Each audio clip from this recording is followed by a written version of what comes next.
din lang nga tayo ni Kuting. Etong latest news na sinasabi dito ni Zubiri, Marcos wants Chacha plebiscite alongside 2025. So gusto daw ni Kuting ng Norte na isabay ang eleksyon 2025 sa itong plebisito kung saan na gusto nga nilang baguhin ang probisyon ng konstitusyon, which is ang ginigit nila ay economic provision. Paano natin pagtitiwalaan muli na Kuting ng Norte na ito ay ang intensyon sa pagbabago ng konstitusyon ay para sa Pilipino, maging bonggang-bonggang ating ekonomiya para makapasok ang mga negosyante, okay, mga banyagang negosyante at tumaas ang ating foreign direct investment. Noong sila ay nagpapirma ng kanilang parsahang initiative at nahuli ng taong bayan ni Binuquelia, ni Senator Amy Marcos na binabayaran ni Tambaloslos ang mga kongresista ng 20 million at higit pa. At ayon sa ating puting ahas mga palangga, Ms. Maharlika, kailangan ipaalam mo sa taong bayan na ang plano ni Marcos Jr. ni Tambaloslos Senate and Congress ay itutuloy talaga nilang baguhin ang provision.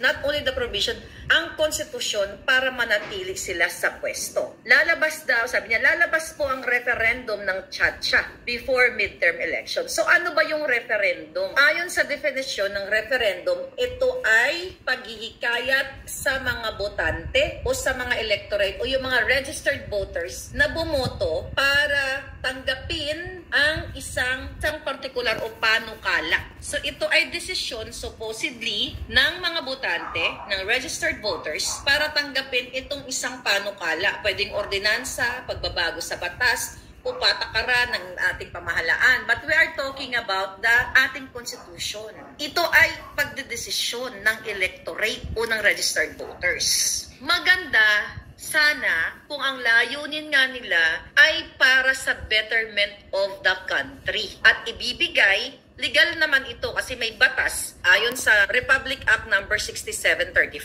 an act providing for a system of initiative and referendum in appropriating funds therefore. Okay?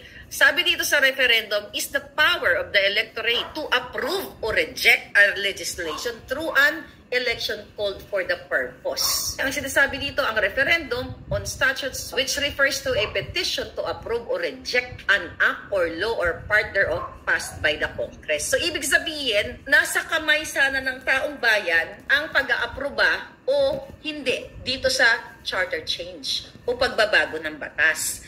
Nakita naman natin, kahit na sana ito ay initiative ng tao, it's not people's initiative, kundi persang initiative, nakita nyo na nagkaroon ng bayaran, nagkaroon ng ayuda. Ginamit ang pondo ng bayan para suhulan itong mga pumirma doon sa persahang initiative. Tapos ito, bago mag-midterm election, ayon sa puting ahas, maglalabas uli sila ng referendum, ipapasa sa inyo, kayo ang magdedesisyon kung i-reject nyo ba o sasang-ayunan ninyo itong kadyotahan nilang charter change. So paano ito ay masabi natin lahat ay basura o deception, pangloloko. Si Kuting, umaacting na wala siyang kinalaman. O, hinahayaan ko ang Kongreso na mamuno, di ba? Yun ang sabi kay Zubiri, na sila ang mamuno dito sa charter change na ito. Para ang dating, pinapaubaya niya, pero ang totoo, hindi nga ipinapaubaya. Siya ang kumukumpas.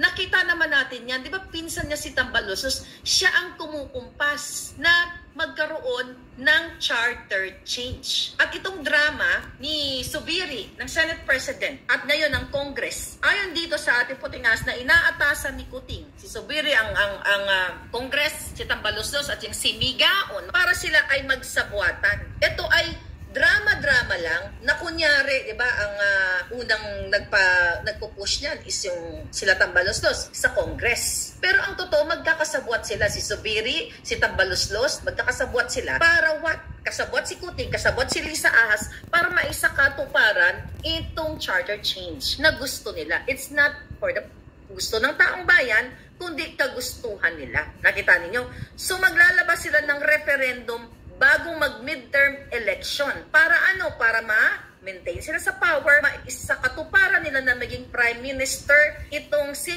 Tambaloslos at mananatili sila sa pwesto. Kung ang intensyon ng pulboronic na presidente ng Pilipinas ay para sa economic provision lang na sinasabi nila sa inyo, para ito sa ekonomiya ng bansa, kung para ito sa paglago ng ekonomiya natin, kung kaya nilang bayaran ang mga kongresista ng 20 million each and so, at itong pagbibigay ng mga ayuda, kaya din nila itong distrong ka rin. Ibig sabihin, pag binasa mo o pinakinggan mo na ang taong bayan o yung electorate o yung mga registered voters ang magdedesisyon. Ang putang ay ng parsahang initiative. Sino ba nagdedesisyon nun? Taong bayan ba? Kaya nga tinawag nating parasahan. Kasi nilin lang nila yung taong bayan. Kung may unity team talaga para sa paglago ng Pilipinas, hindi dapat nag-aaway ang Kongreso at Senado. Hindi sana nagkakaroon ng bribe. Kasi the intention of unity team, of economic provision, o para sa paglago ng Pilipinas, ay para sa tao. Great styles, low prices. Great styles. Itong charter change, maganda kung ang intensyon is really for the betterment of the country. Ang intensyon talaga nila to stay in power. So ginagamit nila itong kunyari economic provision na ito, hindi para sa pagbangon ninyo, kundi para sa pagbangon nila at manatili sila sa pwesto. Gusto kong ipaalam sa inyo na itong drama na ito na isasabay ang plebisito sa 2025 election, ipinlano na nila. Paplanuhin na nila para maisakatuparan na baguhin ang ating konstitusyon. Ulitin ko, katulad na sinabi ni Pangulong Duterte at iba pang mga nagsalita dito na sang-ayon sila dito sa pagbabago ng batas kung ito ay economic provision lang o para sa kabutihan ng bayan. Pero kung para sa pananatili ni Coting, ni Tambaloslos at hindi na sila umalis sa power, then isang malaking problema ng Pilipinas at lalo kayong malulubog. Kung nakita natin na ang mga magsasaka ngayon ay maganda ang kanyang sitwasyon, kung ang bigas ay natupad yan ng 20 pesos per kilo, kung ang ating mga airport ay hindi nagsisiksikan, kung ang mga OFW natin ay nagbalikan dahil kay Kuting, napakaganda ng kalayan-layon.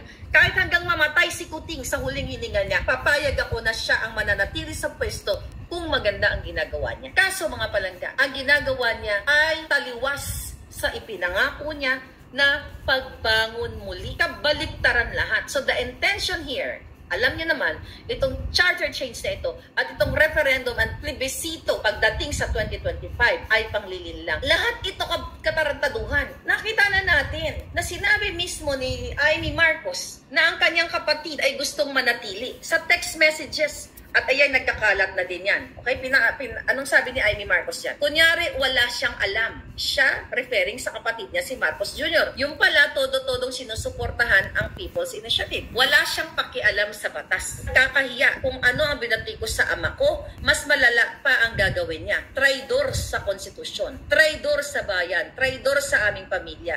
Hindi ko na siya kilala.